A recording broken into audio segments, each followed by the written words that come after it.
remember when it was Bloods and Crips and Folks and Gangster Disciples and all them kind of guys wearing bled, red and blue and black rags. Y'all remember that, right? Yeah. Well, you know what they're doing now? They're practicing religion. I got an OG of the Bloods standing right here next to me. Now he's part of the solution. Come forward. Blood from the OG. I got standing behind me an OG of the Crips. He's not gang banging. He's providing a solution. He's on security. I got a Crip OG standing right in front of me on security right there. So what we're saying, brothers and sisters, is that transformation is possible. You can go from being a caterpillar to a butterfly. You can go from being a thugster to a brother. You can go from gangsterhood to brotherhood. And that is what we're talking about here today. As we develop these partnerships and these collaborations, I want y'all to know we're not anti-police. In fact, I worked for the safety department for a few years. I was a member of the gang unit for about 10 years. So we doing what we got to do. But in that spirit, I'm going to bring forward a brother who's my brother and your brother, who's the deputy chief of operations for the Cleveland Police Department. He don't want to speak, but he said he want to come up and let y'all see him. Where is he at? He's standing shoulder to shoulder with us. It's 2:30 in the morning. I get a call. Hey, Samad, I got somebody in the house, man. They don't want to come out. He's talking all kind of language. I don't understand it. When he called, I came. SWAT didn't have to shoot the house up. They didn't have to kick the door in. There wasn't no body bags to bring him out in a body bag. Why? Because we had partnership, collaboration. Now the brother was talking kind of off the, he was out there off the charts. But the bottom line is, he's alive today. Why? Because he called me, and I responded. That's what we're talking about today. Partnership. Do you want to say anything? Other than partnerships, and enough is enough. We are certainly here today to rally to increase the peace. And the goal that we're looking for is that the community joins us in this fight. It's our fight, and we all have to be part of it. Enough is enough. All right. Here's the sign. Enough is enough. Enough. If you see something, partnership. Again, collaboration. There are about 25 organizations out here today. Christian organizations, Muslim organizations. Just again, on the educational tip, the word sheriff, which is English, comes from the Arabic word sharif. So sometimes when you think about calling the sheriff, just understand that that word is taken from an Arabic word, sharif. The next time you look at a boat floating around in the ocean, it's usually headed up by somebody called an admiral. But admiral is taken from the Arabic word, amir. So, see, we're not that divided if we begin to educate ourselves. And there's so much that we have in common. When we begin to focus on our common denominator, on our commonality and not on our differences, then we can mobilize and unify and do what we need to do. So we need some unity and where? Oh man, y'all, come on. We need some unity where? We need some peace where? We need some justice where?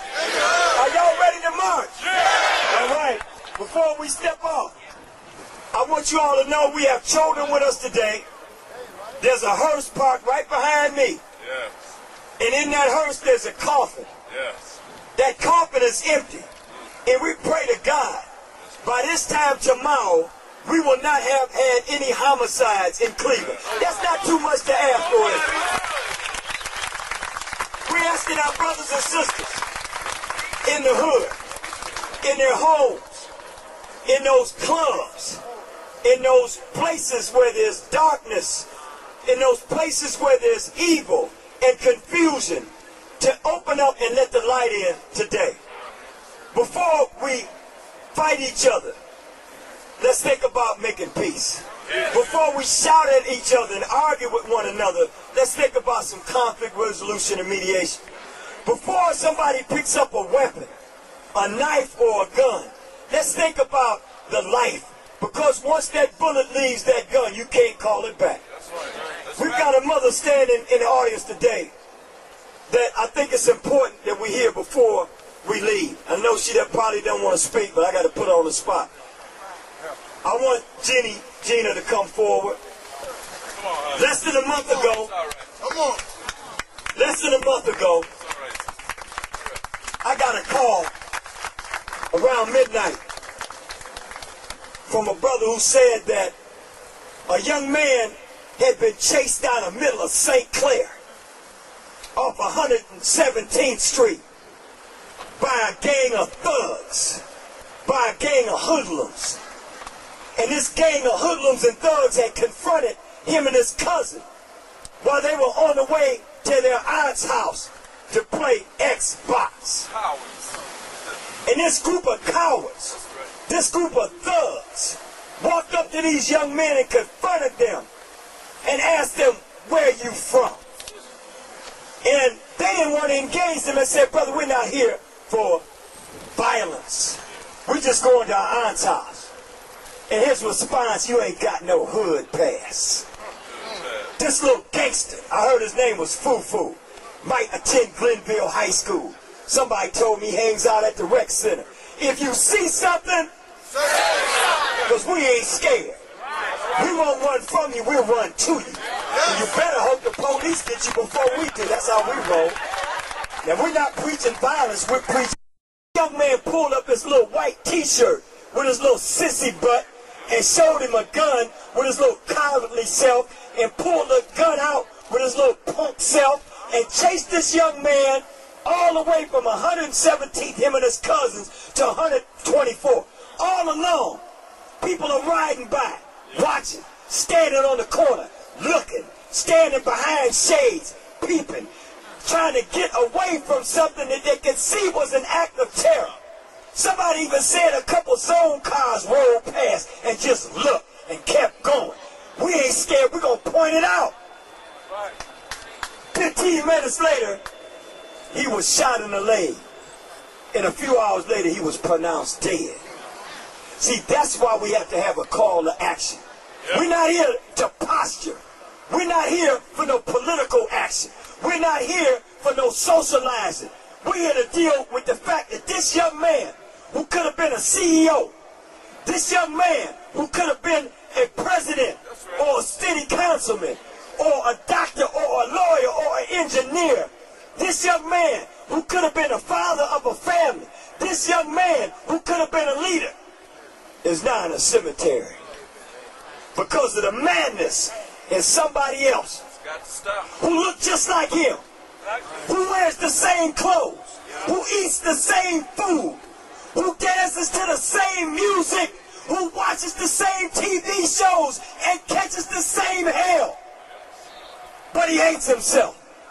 And because he hated himself, he hated that which was a reflection of him. I don't want y'all to get this twisted now. Let's think about this. Same age, same food, same clothes, same music, same kind of neighborhood, same. Same guy. But Willie Lynch is in the mind. Willie Lynch is the poison. The Willie Lynch is the conspirator. The Willie Lynch tells you to hate which looks like you. Hate that which is a reflection of you. If I love myself and I love this young brother, then I got to see myself in him. And I can't pull a gun out on him because he's from a different neighborhood.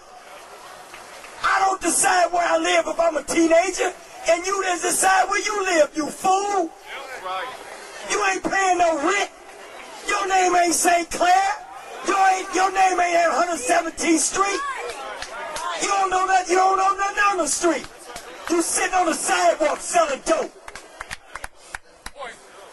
Brandon's mother. Yeah. All right.